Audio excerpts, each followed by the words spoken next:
aqui é Regiane Lights, que eu estou com vocês nesse vídeo para falar sobre a estrutura organizadora das profissões liberais.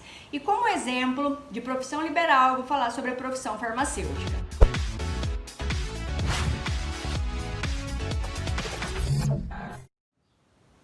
As estruturas organizadoras das profissões liberais, elas são constituídas de várias entidades no Brasil e cabe ao governo da União Federal determinar as condições para o exercício das profissões liberais, que é determinada por órgãos previamente criados por lei de natureza pública, classificados como autarquias.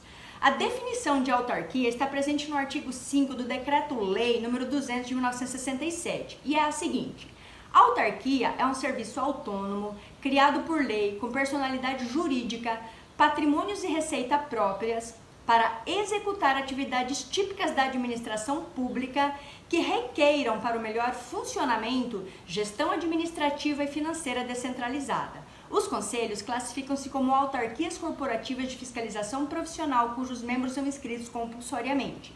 Um exemplo é a criação dos conselhos federais e regionais de farmácia, que é resultante da Lei 3.820 de 1960, alterada pela Lei 9.120 de 95. As demais entidades, elas surgem de reuniões de grupos profissionais para fins de estudo, fins de defesa e coordenação dos interesses econômicos, dos interesses profissionais, cuja filiação é facultativa. Assim, esta estrutura organizadora das profissões, ela é constituída por conselhos federais, conselhos regionais, sindicatos e associações. A Constituição Federal de 88 estabelece no artigo 8 que é livre a associação profissional e sindical. E então vou falar sobre a estrutura e atribuições gerais dos conselhos federais. Os conselhos federais são autarquias federais dotadas de personalidade jurídica, direito público, com autonomia financeira e administrativa, com sede em Brasília, jurisdição sobre todo o território nacional naquela profissão. Tem por função principal zelar pela observância dos princípios da ética daqueles profissionais para disciplinarem eles na execução do seu exercício profissional dentro do país. Organizar os seus regimentos internos, eleger diretorias para coordená-los, aprovar regimentos internos dos conselhos regionais organizados por eles, tomar conselho de quaisquer dúvidas suscitadas pelos conselhos regionais e resolvê-las, julgar em última instância os recursos e deliberações dos conselhos regionais. Aos conselhos regionais cabe inscrever os profissionais para o exercício das suas profissões, expedir as suas carteiras profissionais de trabalho, inscrever as empresas, realizar a fiscalização dos preceitos deontológicos de cada uma destas profissões e organizar os seus regimentos internos. Poder de polícia dos conselhos é a faculdade de que dispõe a administração pública para condicionar e restringir o uso do gozo dos bens, atividades e direitos institucionais em benefício da coletividade do próprio Estado.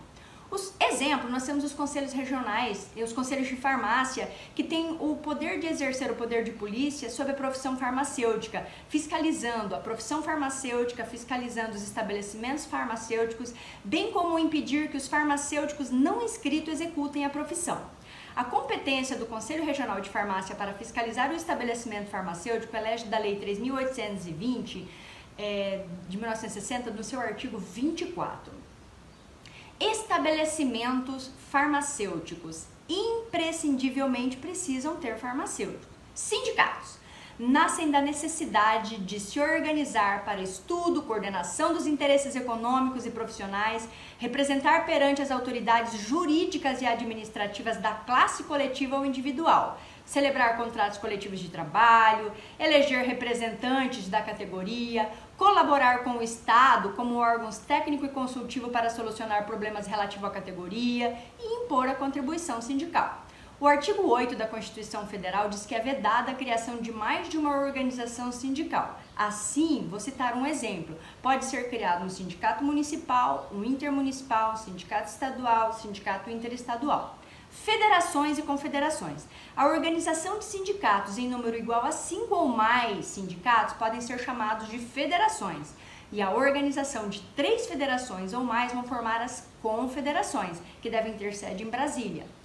Em uma linha ascendente e hierárquica, nós temos associação, sindicato, federação e confederação. Na profissão farmacêutica, os sindicatos estão organizados em duas federações, FENAFAR e FEIFAR. Não há confederação de farmacêuticos, mas há a Confederação Nacional de Profissionais Liberais, CNPL. Associações são criadas com o objetivo de estudo, coordenação, proteção, colaboração com os poderes públicos, representar perante a sociedade administrativa e judiciária os profissionais liberais, fundar agência de emprego, colaborar com o Estado para solucionar problemas, organizar congressos, promover cursos. Como exemplo de associações farmacêuticas, nós temos a Associação Brasileira de Farmacêuticos, Academia Nacional de Farmácia, Associação Brasileira de Farmacêuticos Homeopatas, Associação Farmacêutica dos Farmacêuticos Magistrais, temos também Sociedade Brasileira de Análises Clínicas, que é a SBAF, temos a SBRAF, que é a Sociedade Brasileira de Farmacêuticos Hospitalares, temos a Abenfarbio, Associação Nacional de Farmacêuticos Industriais, Sociedade Brasileira de Farmacognosia, dentre outras. Pessoal, então eu falei um pouquinho nesse vídeo sobre a estrutura organizadora das profissões liberais. Curtam, compartilhem e até o próximo vídeo!